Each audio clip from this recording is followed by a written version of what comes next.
In the relational model, the first rule of normalization is that each row in a table should be unique. And we can guarantee that by defining for each table a primary key, which is a column or collection of columns whose values uniquely identify each row in the table. So a valid primary key column enforces two constraints. The first constraint is for that column or collection of columns, the values must be unique, and the values also can't be null. You can't insert null into the primary key column of a table. When it comes to primary keys, there's a bit of a debate as to whether you use natural or surrogate keys. A natural key is created when you use an existing column as the key, rather than creating your own artificial unique column. In the sample database that we've been using for most of this course, almost none of the tables have a natural key. By contrast, most of them use surrogate keys, which are artificial columns that get introduced that guarantee that each row is unique. A good natural key must be unique and must not be null. So for example, looking at our users table that we worked with from the previous video, the first name is probably not a really good candidate for a natural key. Many different users can have the same first name. Even the combination of first name and last name would not be a good primary key, because you could have two users that have the same first name and last name. The email, however, might not be a bad candidate to be our primary key. In most systems, the email is going to be unique. And for a lot of systems as well, the email won't be null. You may need to specify an email address when you create your account. The email address is not necessarily ideal. For example, email addresses can change. They're not stable. And when those changes occur, you may need to cascade that change down through multiple different tables. Also, the email address is text, which can be more expensive to work with than something like ints. Some other good examples of natural keys might be, for example, if you have a table where you're storing car details. The VIN number, which is unique per car, might be a good natural primary key. In general, it's considered preferable, if you can, to use natural primary keys instead of surrogate keys. But that's not always possible. Let's look at both natural and surrogate keys now in the context of our users table. And also we'll create some other tables to store notes that users can create, and also tagging for notes. And we'll look at what could be appropriate primary keys in each case. Before we get started though, let's just clean up a few things that we were previously working on. For this video, we want to be working in the playground schema, so let's create that schema again by running this command. Our schema should now exist. And let's also scroll down. Let's remove this alter table command. Let's also get rid of this isActive, and let's actually bring that up into the table definition itself. So I'll get rid of the date of birth column, and in its place, I'll put isActive, which is of type Boolean, and now I can remove this statement from down here as well. I'll leave the other statements because we might run those at different points in this video. Get rid of this comment at the top. Okay, so we've got our playground schema that exists at the moment, and we're looking at creating the users table. Let's start with making that email column our primary key. I'll bring it up to the top because it's nice to define your primary key first. Then there's a couple of different ways that you can specify that the email column is the primary key. The simplest is simply to put after the type primary key. And if you were to run this create table statement now, that would work just fine, and the email column is now our primary key. We can see that change in the database navigator too. Let's refresh the list of schemas. We see our playground schema. Let's find our users table. And if we expand the columns and the constraints, we can see that there's something called users_p key. That's the name that was automatically given to the primary key. If you would like to specify your own name for the primary key, you can do that as well. I'll drop this users table and then let's recreate it. So I'll run this drop command. So I've dropped the table now. And what we'll now do is create this users table again. But this time, let's specify our own name for the primary key. The way to do that is by first writing constraint. And now you can name the primary key. In this case, I'll call it pk_users. If I were to now run this create table statement, Let's go to the database navigator. Let's refresh that users table. And we can see that our primary key is now called pk_users. Regardless of whether you're specifying the name for the primary key or just using the default name that you've been given, this syntax is called the column constraint syntax, because we've defined the primary key in line with the column definition. An alternative syntax is to use the table constraint syntax. So I'll drop this users table again. So I've now dropped it. And rather than specifying that the email column is the primary key here, I can also specify it down at the bottom. And I can do that, again, either naming or not naming the key. So if I just want to take on the default name for the primary key, I can simply write primary key, and then in brackets, put email. If I were to run that, again, that would create the users table with the email column as the primary key, taking on the default name. And there it is, users_pkey. If I wanted to name it, again, I could write constraint, and then the name that I'd like. So you can define the primary key constraint either inline, in which case it's called a column constraint, or you can define it at the end after you've listed the columns, in which case it's called a table constraint. It's the same functionality and the same behavior either way, it's just a different syntax, and you'll find SQL code online that uses both forms. So what's the actual effect of the primary key? Well, it ensures that every value in that column is both unique and non-null. So I'll insert a row into the users table. Remember as well that I've modified the table definition, so I need to update my insert statement. So now the columns are email, first name, last name, and is active. So I'll put the email address first, first name, last name, and then a flag for is active, which I'll set to true in this case. Let's run that insert statement now. That worked just fine, as you would expect.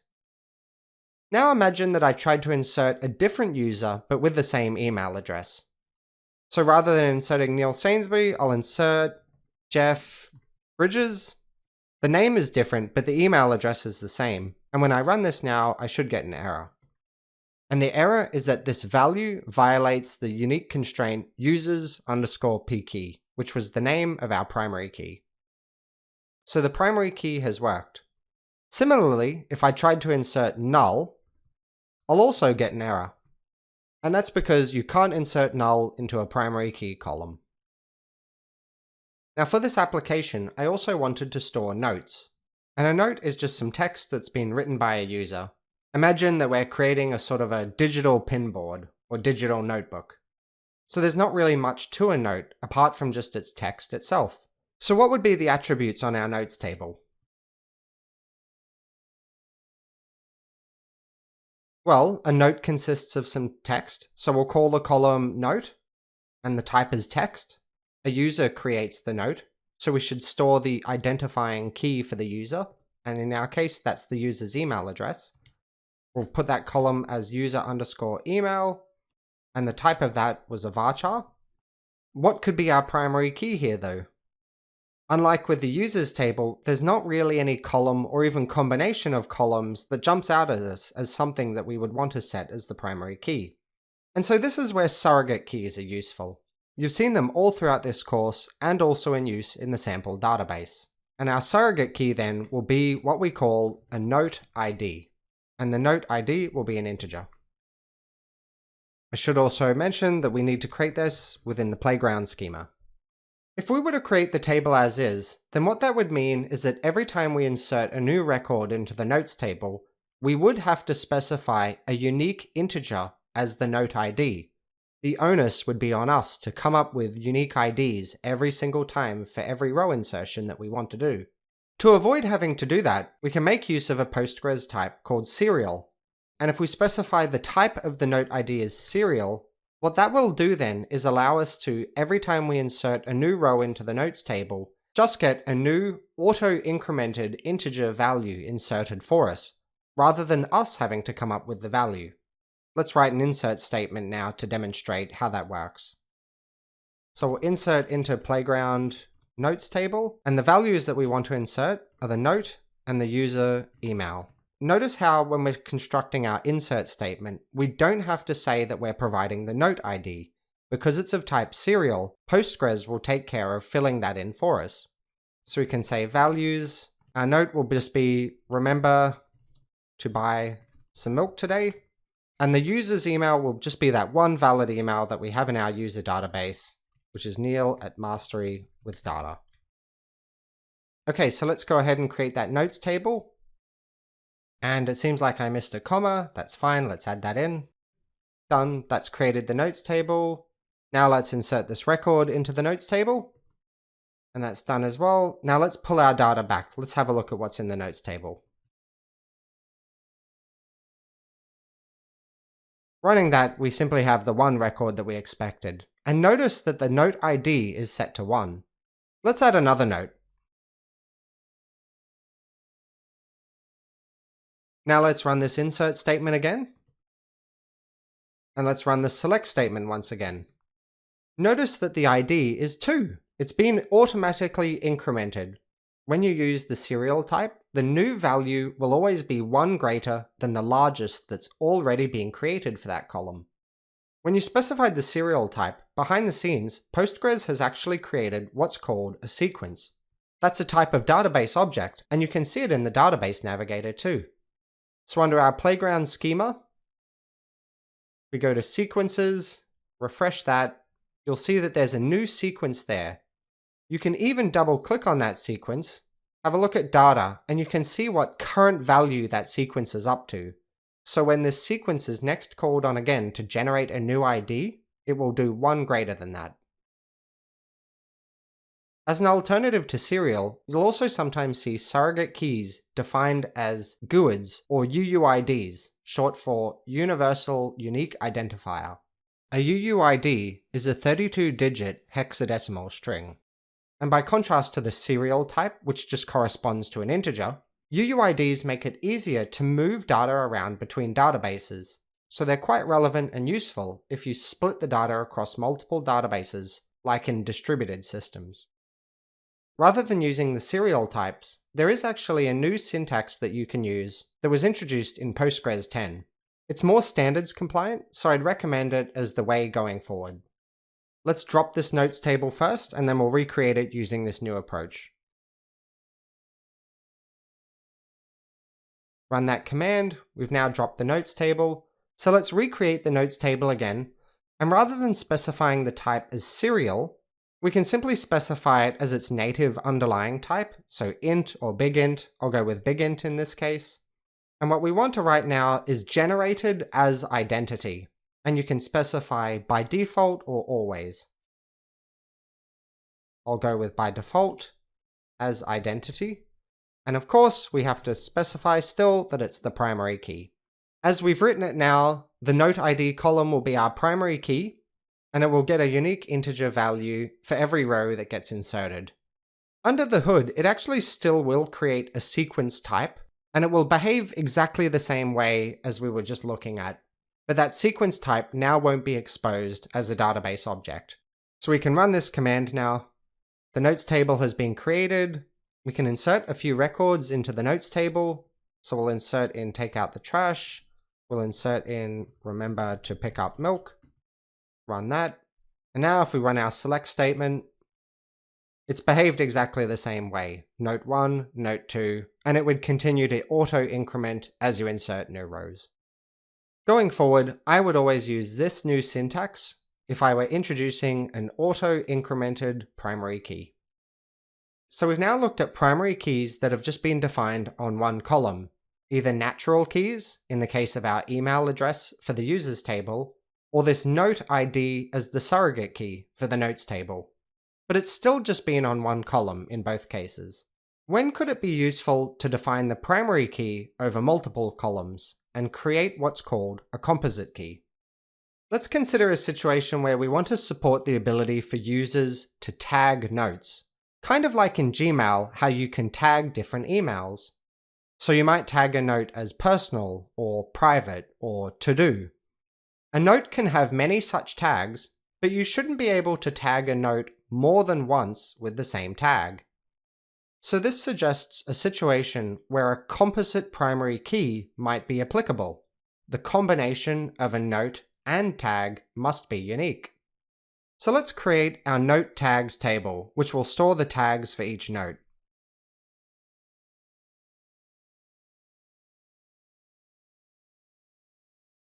We have to identify the note ID. That's of type BigInt. We have to store the tag itself, and that's just going to be some text, which we'll put as a varchar of length 20 because they're just short tags. Now, how could we specify that the combination of the note ID and the tag is our primary key? We can't use the column constraint syntax because that's defined in line with the column. But this is a key constraint that spans several columns, so we need to use the table constraint syntax. So after listing the column definitions themselves, now we can simply write primary key, and in brackets we specify the collection of columns that make up this key, which is both the note ID and the tag. And of course, as I keep forgetting, I want to create this note tags table inside the playground schema. Okay, now let's run this create table statement.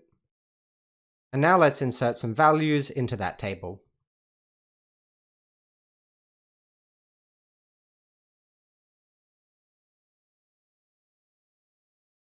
So for note 1, I'll tag that as personal.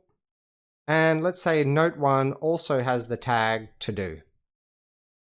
Let's run this insert statement. And I can run a select statement against that table. So those are the values in our table at the moment. If I tried to run this insert statement again, now I'll get an error. And I get an error because that violates the primary key constraint. The combination of 1 and personal already exists in the table. At this point, there's nothing to stop inserting a new row into the notes table with a user's email address that doesn't correspond to any user. So you could right now insert a note and say it was created by user joe@blah.com, even though that user doesn't exist. Likewise, you could actually create a note tag. You could say note 3 has the tag personal, even though there is no note 3. Or, as an alternative scenario, even if a note was created by user 1, you could delete user 1 from the users table, and you would be left with this sort of orphaned note that refers to a user that no longer exists. So in the next video, we'll learn about how we can introduce foreign keys to help protect that referential integrity.